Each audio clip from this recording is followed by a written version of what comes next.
UDF പ്രഖ്യാപിച്ച സ്ത്രീകൾക്ക് നൽകുന്ന സൗജന്യ യാത്രാ പദ്ധതിയെ എതിർത്തവരെക്കാൾ രൂക്ഷമാണ് ഇപ്പോൾ ഗതാഗത മന്ത്രിയുടെ വാക്കുകൾ. ഏവർക്കും സ്വാഗതമെന്ന് പറഞ്ഞ മന്ത്രി CP ജോൺ ഇന്ന് പറയുന്നത്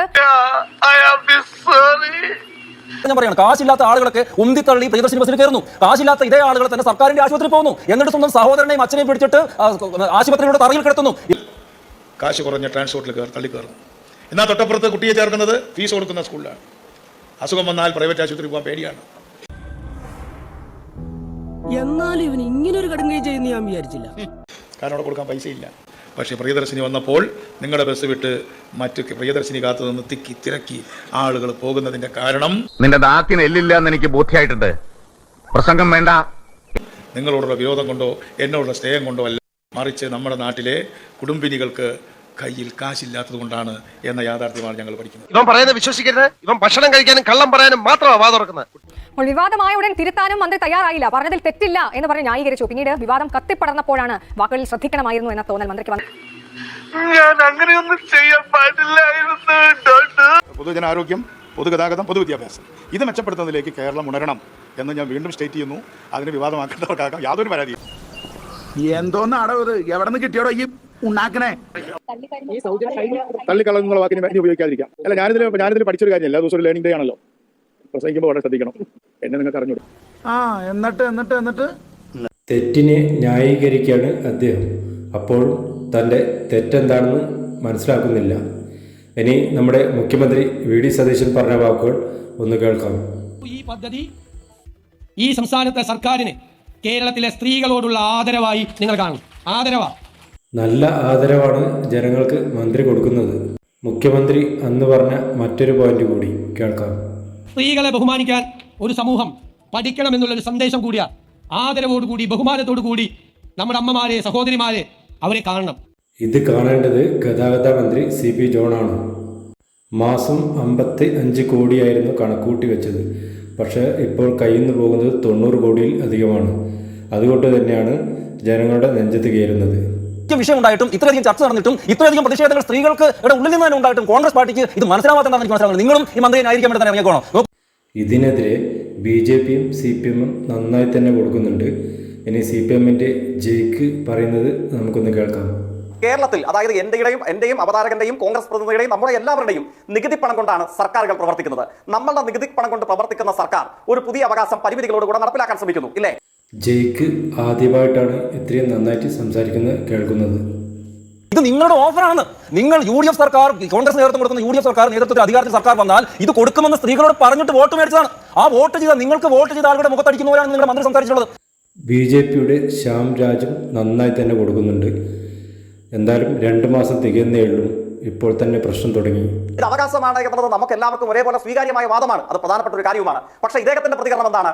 സൗജന്യ ബസ് യാത്ര നൽകുമ്പോൾ സ്ത്രീകളെല്ലാവരും ഇതിലേക്ക് തള്ളിക്കയറുന്നു എന്ന് പറയാൻ ആരാണ് യഥാർത്ഥത്തിൽ കേരളത്തിലെ ഗതാഗത വകുപ്പ് മന്ത്രി? UDFന്റെ അഭിമാന പദ്ധതിയാണ് മന്ത്രി ഒരു നിമിഷം കൊണ്ട് പൊളിച്ചടുക്കിയത്. അതുകൊണ്ടാണ് ഞാൻ ആ കാര്യം പറഞ്ഞിട്ടുള്ളത്.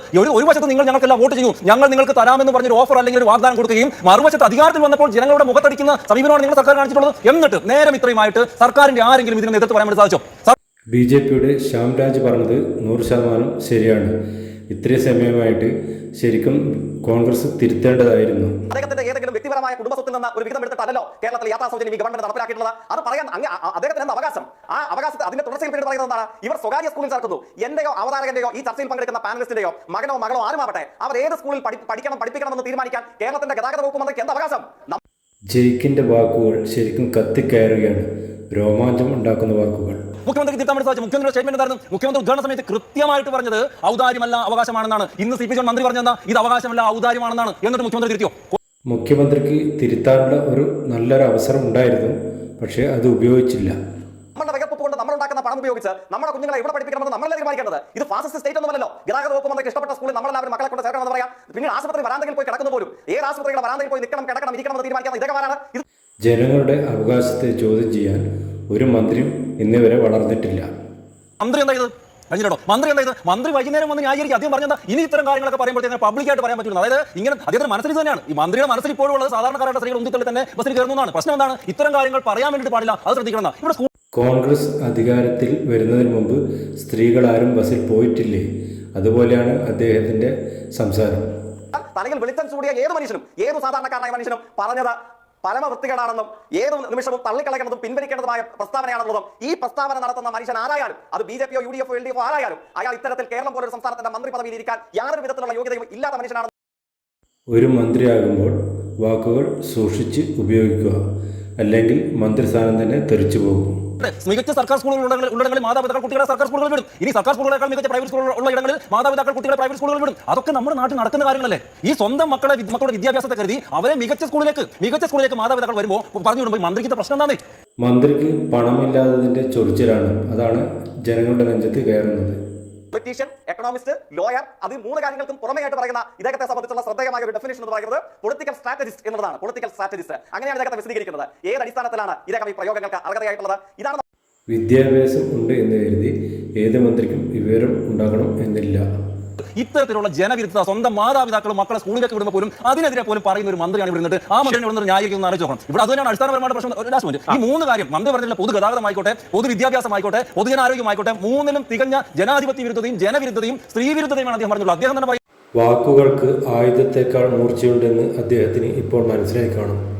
ഇതിനുവേണ്ടി ആകത്തുകയായി പറഞ്ഞിരിക്കുന്ന ഏറ്റവും ഇവിടുത്തെ ന്യായീകരണം എന്താണ്? മന്ത്രി ഇതിൽ തെറ്റൊന്നും കാണുന്നില്ല കേട്ടോ. മന്ത്രി സൗജന്യം കിട്ടിയാൽ തള്ളിക്കയറുന്ന പരമദരിദ്രരായി അഭിനയിക്കുന്ന എന്നാൽ സമ്പന്നരായിട്ടുള്ള സ്ത്രീകളാണ് കേരളത്തിലുള്ളത് എന്ന നടികർ അഭിപ്രായം പറഞ്ഞിട്ട് അതിന്റെ തുടർച്ചയിൽ ഇന്ന് ന്യായീകരണത്തിനായിട്ട് എന്ന് പറഞ്ഞത് എന്താണ്? കേരളത്തിലെ സ്ത്രീകളുടെ ദരിദ്രാവസ്ഥയാണ് ഞാൻ. കേരളത്തിലെ സ്ത്രീകൾക്ക് ഫ്രീ ആയതുകൊണ്ടാണ് ബസ്സിൽ ചാടിക്കയറുന്നത് എന്നാണ് മന്ത്രി സൂചിപ്പിക്കുന്നത്.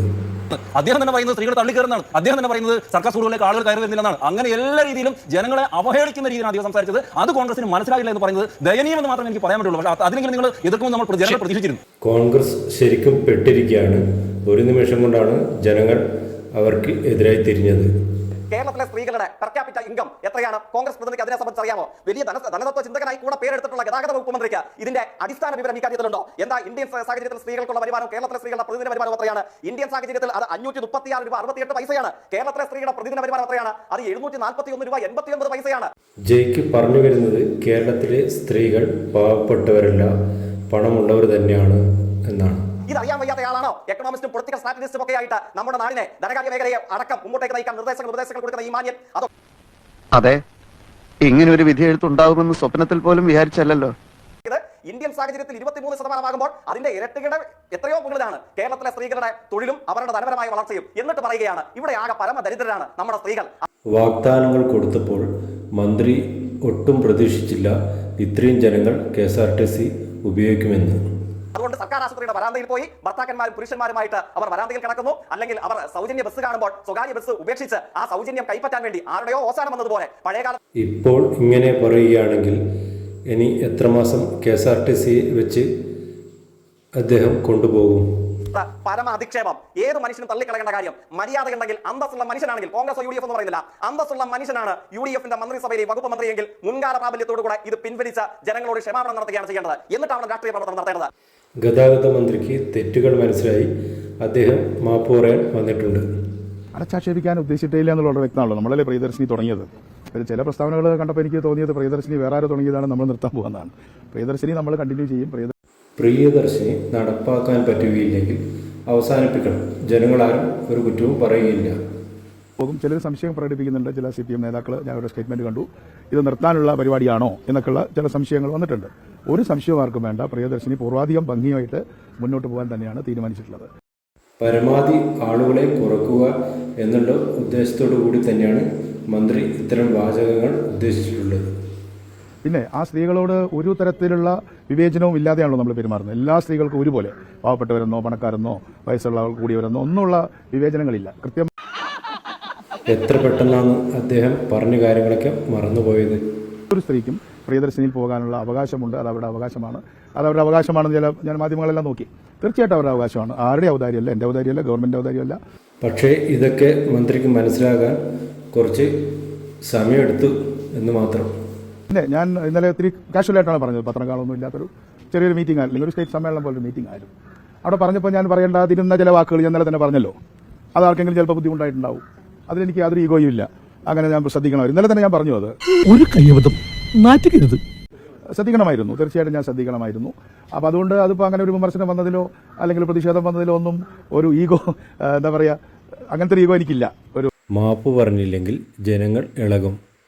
പിന്നെ മന്ത്രി കസേരയും തെറിക്കും. മന്ത്രി ആ വാക്കുകൾ പിൻവലിച്ച് മാപ്പ് പറയണമെന്നുള്ളതാണ് സ്ത്രീകളുടെ ഭാഗത്ത് നിന്ന് ഉയർന്നു വരുന്ന ഒരു ആവശ്യമെന്ന് പറയുന്നത്. അത് ഞാൻ പറഞ്ഞല്ലോ, ഞാനത് പറയാൻ പാടില്ലായിരുന്നു, അവിടെ തീർന്നത്. സ്ത്രീകളുടെ അഭിമാനത്തിൻ്റെ പ്രശ്നമാണ്. എന്തായാലും മന്ത്രി മാപ്പ് പറഞ്ഞു. ഖേദം പ്രകടിപ്പിക്കാം, എന്താ വിഷമം? എനിക്കൊരു ഈഗോ ഇല്ല. കാരണം അങ്ങനെ ആർക്കെങ്കിലും ഒരു ബുദ്ധിമുട്ടുണ്ടായിട്ടുണ്ടെങ്കിൽ ഇപ്പോൾ ഞാൻ ഔപചാരികമായിട്ട് പറയുന്നു, ഞാൻ ഖേദം പ്രകടിപ്പിക്കുകയാണ്. ആർക്കെങ്കിലും പ്രശ്നം ഉണ്ടായിട്ടുണ്ടെങ്കിൽ അങ്ങനെ ഉദ്ദേശിച്ചിട്ടില്ല. എനിക്കെല്ലാമായി തൃപ്തി. കേരളത്തിൽ ദാരിദ്ര്യമുണ്ട്, അതാണ് പൊളിറ്റിക്കൽ പോയിന്റ്. കേരളത്തിൽ നല്ല ദാരിദ്ര്യമുണ്ട്. അത് ഇല്ലാതായി എന്ന ചില സ്റ്റേറ്റ്മെന്റുകൾ ഇതിനു മുമ്പ് വന്നല്ലോ, അത് ശരിയല്ല. വളരെ കടുത്ത ദാരിദ്ര്യം ഇപ്പോഴുമുണ്ട്. അത് പരിഹരിക്കണം. അത് പരിഹരിക്കാനാണ് ഞങ്ങൾ തിരഞ്ഞെടുത്തിട്ടുള്ളത്. ഇവൻ നിനക്കൊരു പരാജയമാണ് എന്നും. ഐ മീൻ ലോക പരാജയം. ആരും ആവശ്യപ്പെട്ടില്ല. എനിക്കങ്ങനെ ആരും ആവശ്യപ്പെടണമെന്നില്ല. നിങ്ങളെപ്പോലെ ഒരാളാണ് ഞാനും. നിങ്ങളെപ്പോലെ ജോലി ചെയ്യുന്നു, ഇപ്പോൾ ഇവിടെ താമസിക്കുന്നത് മാത്രം. തെറ്റുകൾ ആർക്കും പറ്റാം. ഇനി അങ്ങോട്ടേക്ക് ഒരു കുഴപ്പമില്ലാതെ മുന്നോട്ട് പോകട്ടെ. എല്ലാ ആശംസകളും. ആ വീഡിയോ ഇഷ്ടപ്പെട്ടാൽ തീർച്ചയായും ലൈക്ക് ചെയ്ത് സബ്സ്ക്രൈബ് ചെയ്യുക.